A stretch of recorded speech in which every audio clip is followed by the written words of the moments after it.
All right, welcome back to SportsLine, everybody. John Burton with you. 737-7767 is the number to call. Once again, a reminder, Chase Stevens, the natural three-time world champion, will join us at the bottom of the hour to talk about some wrestling shows that you need to know about in the next week or so in the Middle Tennessee area. So we look forward to talking with Chase. Always an entertaining chat with him. But right now, we want to bring you more of today's season-ending press conference for the Nashville Predators, their GM, David Poile, and their head coach, Peter Laviolette. As I look to next year, and we'll go by position here, in goal, Pekka certainly will be our goaltender. The backup position, had some conversations with both Carter Hutton and his agent, and we're going to see if we can work something out there. Carter is unrestricted, so he does have options.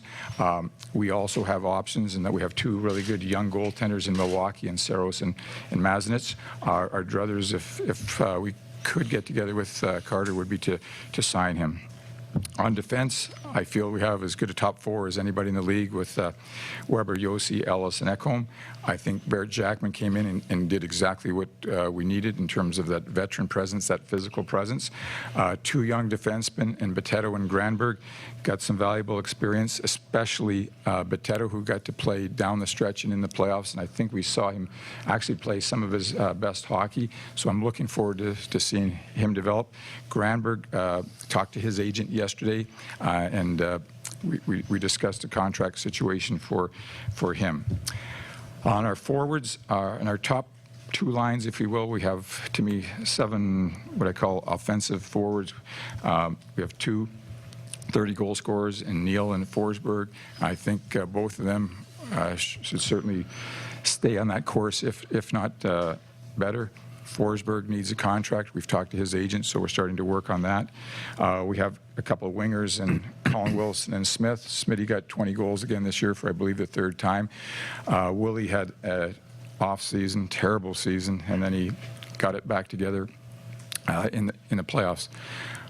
Obviously, understatement of the day here, hoping that, as he's been, a lot of things been called playoff Willie, that he becomes well-rounded Willie, if you will.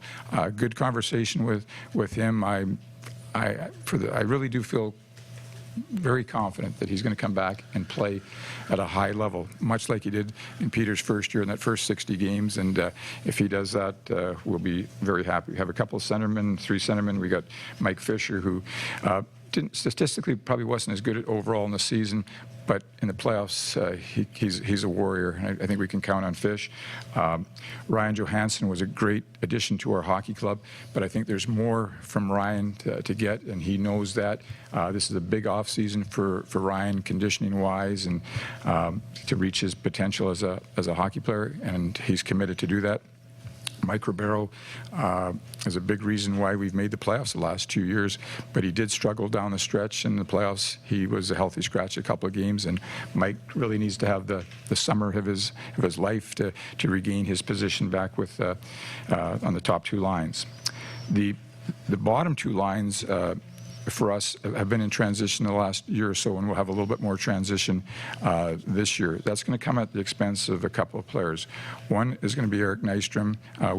He has a year remaining in his contract, but we've talked about making a trade or going in our separate direction, so I'm going to be working on that. The second is Paul Gosted.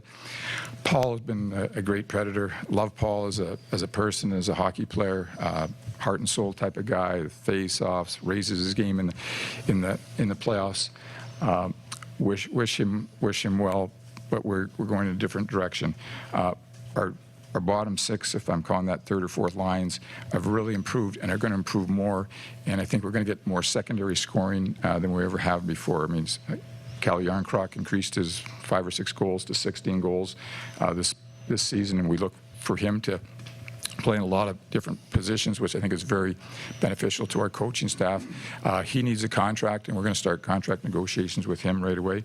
Mikko Salamäki played his first year and was a really good addition to our team and a real physical force, killing penalties.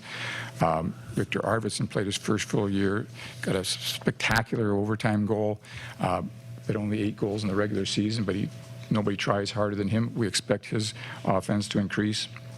Colton Sissons played at the end of the year, and in the playoffs played really well. He's the heir apparent to take Paul Gostad's place on a more regular basis. And we have other players like Borky that was hurt for most of the year, but is really actually feeling good right now, and we're hoping that that progresses, and we will talk to him about his future. Austin Watson had I'd say a tough first year, kind of played irregularly. He needs to have a big summer. He's going to stay here in Nashville, and hopefully he'll be a good player for us next year. Cody Bass is a player that we used later in the season, really found a role on our team. Very physical player, kills penalties, face-offs. He needs a contract, and we're going to talk to him. I think it's important to remember in all of this for our team this year that the coach worked in 4 or 5 rookies on a regular basis. I mean, Salamaki, Sissons, Arvidsson, Watson, Potato, and Granberg, and just the thought of them now being in their second year gives me good confidence going forward that we're headed in the right direction and should be a bit better. And in the cupboard, if you will, and as we get to training camp, on the forward position, I think we have young guys like Kevin Fiala, Kamenev, Auberg, who you saw a couple of games, hopefully pushing the envelope and challenging some of our guys. So really looking forward to the future. Next steps, Ellis and Ekholm went over to play in the World's Championships, which is taking place right now in Russia. We have already had our scouting meetings as we prepare for the NHL draft, which is June 24th and 25th in Buffalo. We have our first-round pick this year, which is great since we haven't had it for about 3 years. We picked number 17 and number 47. If you remember last year, our first pick wasn't until number 55, which is Trenton. That's a long time to wait before you're picking. The day after the draft, on June 26th, we are starting our development camp here in Nashville. The likes of Fiala, Kamenev, Trenton will be here along with Saros and our 16 drafts. I think that's always a good time for everybody to come out and see what we drafted. Free agency starts on July 1. Rookie camp starts on September 15th. The main camp starts on September 22nd.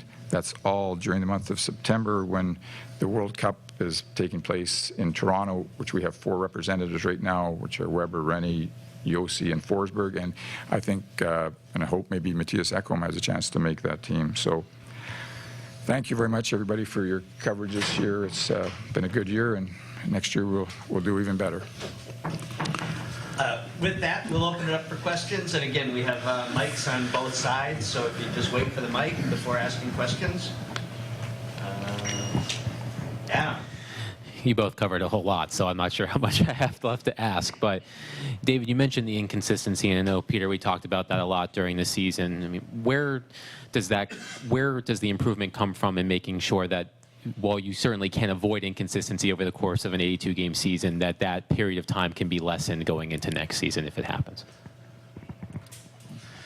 You know, I would think that you could talk to 75% of the league and the word inconsistency might come up. Even last year when the first 60 games we seemed to breeze right by, the last 20 were tough for our club.